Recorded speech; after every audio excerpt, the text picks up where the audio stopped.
Chapter 12. A Match Made in Hell.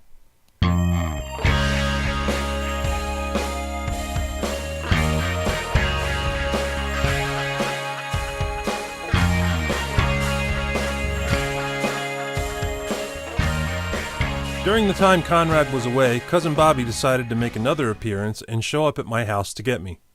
He slipped his parents' car out in the middle of the night and drove it from Bedminster to Hampton. When I heard a tap on my bedroom window and opened it, he was the last one I would have expected to see after all the trouble we had been in recently. But, without second thought, I quick threw on some clothes and out the window I went.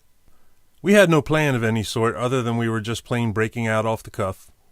I should have known we were a bad pair and a recipe for disaster, but hey, that's what I liked. Busting out and breaking free. That's what the joyriding nightlife did for all of us. We could go anywhere and do anything we wanted while the world was asleep. Bobby and I hit the highway and drove back to Bedminster. He knew of another vehicle we could borrow from someone's driveway, so we parked his parents' car back at his house and saved us from having to replace a bunch of gas in it, with money we didn't have. Once the car was parked, he went in his house to put the keys back where they came from while I waited outside. Then we hit the road on foot. We didn't just hit the road, we hit shortcuts, through people's yards, down the road, and the woods. It was the middle of winter, and at the time, New Jersey was having some seriously low temperatures, and we had just gotten some heavy snow. It was a damn long walk, but we had to get to neighboring Bernardsville, New Jersey. Destination next vehicle. When we started to get close, we kept to the pavement so there wouldn't be any tracks in the snow close to the scene. When we arrived, there was a Chevy Suburban parked incredibly close to the house. I'm talking like an arm's reach, and it made me nervous.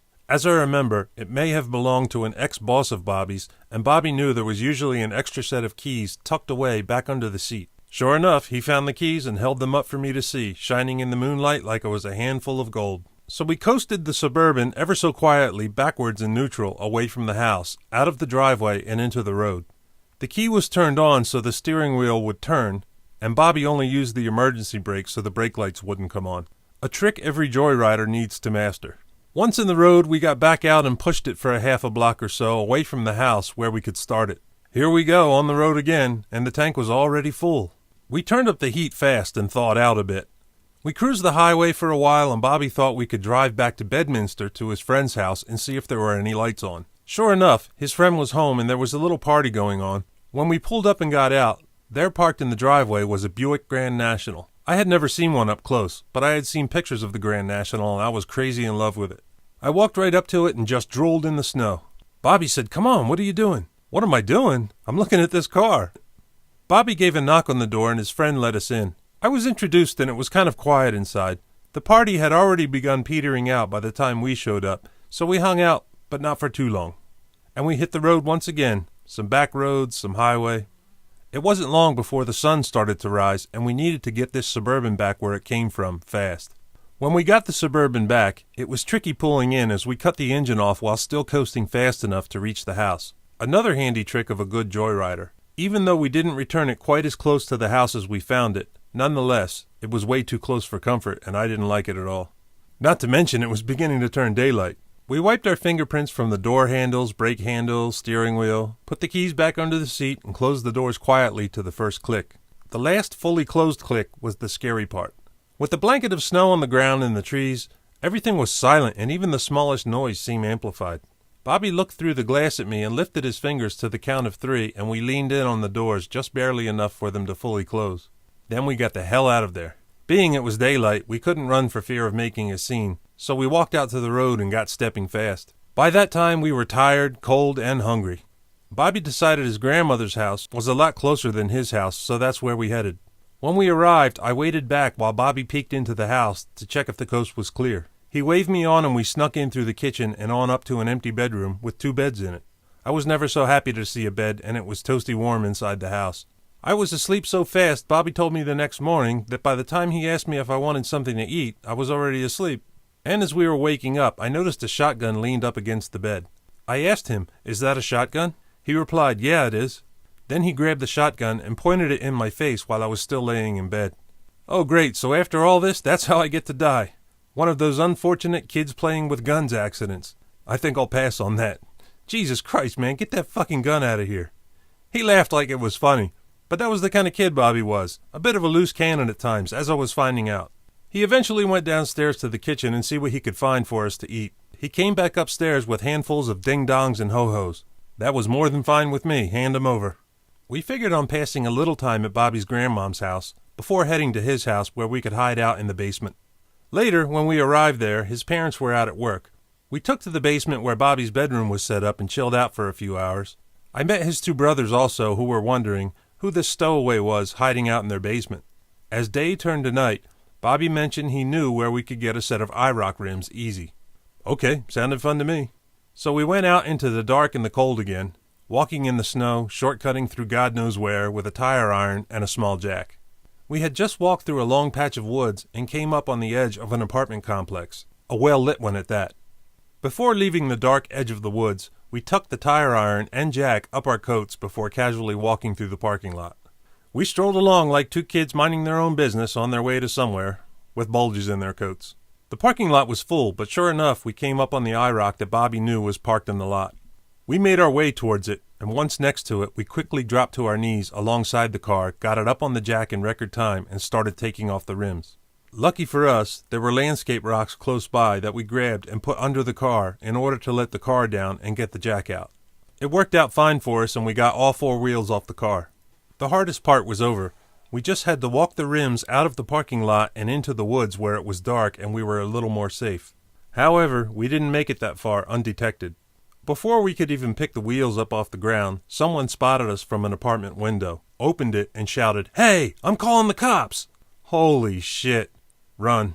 And run we did, with the wheels, one in each hand, and the jack, and the tire iron, everything cling-clanging about that sounded loud as hell in the otherwise quiet complex. We hit the woods running fast as best we could considering the loads we were carrying. Between the adrenaline pumping and the dark, we were getting a little foggy on which direction would be the best to leave the woods. I was out of my environment, so this was all up to Bobby. I just ran right with him. As we ran through the woods, tracking through the deep snow, we had to take breather breaks due to the weight of the stolen wheels.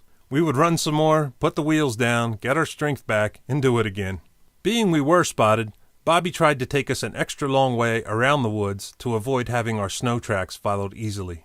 So we left the woods, scurried down a blacktop road, back into the woods, crossed another road, through some more woods, hopefully landing safely back at his house. By this time we had been outside in the harsh cold much longer than anticipated, and we were freezing. We were barely dressed enough to begin with, and we weren't wearing any gloves, so the freezing metal on the wheels had my fingers and hands numb the whole time.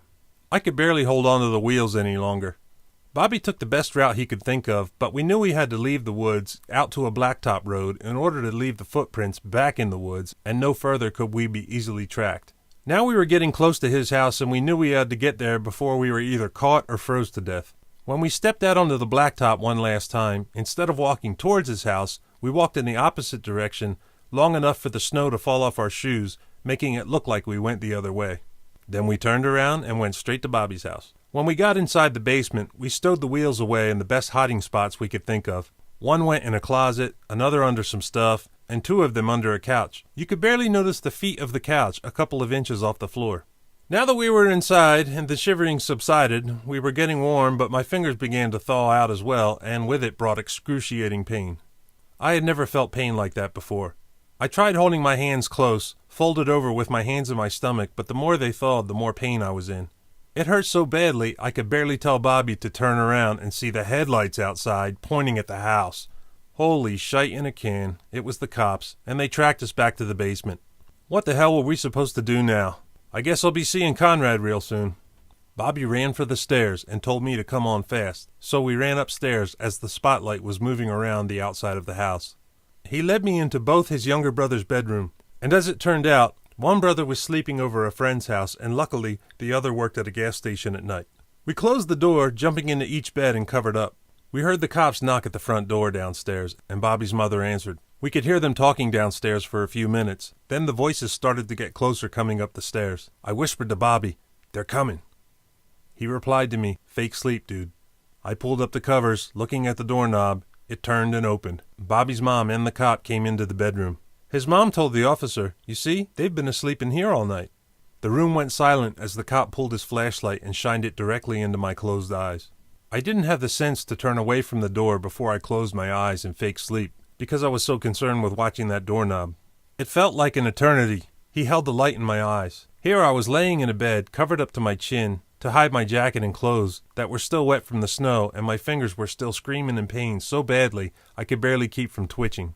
When he pointed the flashlight at Bobby, I cracked one eye open to see, and unlike me, Bobby had the sense to turn over, facing the wall, making it easier for him to play asleep. The cop was asking questions the whole time, and Bobby's mom, although being cooperative, asked the cop to come back downstairs quietly, and he left. Once the cop was gone, Bobby's mom came right back upstairs and started to dig into Bobby about what was going on. And who the hell is that in that bed? She was really upset, so it seemed like the best thing for me to do was to keep on fake sleeping, so I did. After things cooled down, we went back down to the basement and slept for the rest of the morning. I was worn out. I had barely ate since we left Hampton, and sleep deprived. When we woke up, we went walking into town. I felt depleted from the whole thing. I was starting to realize I had had enough and could barely put one foot in front of the other. I could tell Bobby felt the same. We stopped to sit down at a pavilion, and I just looked off into the distance, completely spaced. Bobby asked me, "What are you thinking about?" I just said, "Just playing my drums, I guess." As we sat there on the pavilion stairs, the afternoon sun felt like a warm blanket. The sun on our faces, there was no one else around besides some birds singing, and we almost fell asleep right there. But unexpectedly, bad news came. Bobby's mom had been looking for him all over town, and she saw us there, sat down as she was driving by. She pulled over and Bobby asked what was wrong. She told him, "Your father had a heart attack and he's in the hospital now." She was obviously upset and shaken. After they spoke for a minute, Bobby told her that he'll be on his way home now. When we got back to his house, his mother called him upstairs to talk to him. When they were done, Bobby came down to the basement and told me that his mom was going to give me a ride home. Yeah, okay, no problem," I said. Clearly they had a situation with Bobby's father in the hospital, and he explained to his mother that I didn't have a way home. I hated having to make things worse for anyone, but I had no one I could call, and it was a hell of a long walk home, so I had no choice but to accept the ride. So Bobby and I parted ways. I got in the car with his mom, and we made the 45-minute drive or so back to Hampton. Along the drive, she didn't say one word to me as she was mad and upset.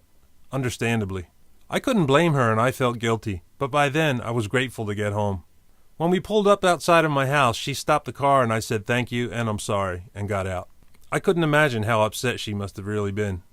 That was the last I ever saw of Cousin Bobby. We sure covered a lot of ground in the short time we were paired up. After a couple days of sleep, I was up and running again, playing my drums and dreaming the rock star dream. Just another day in paradise.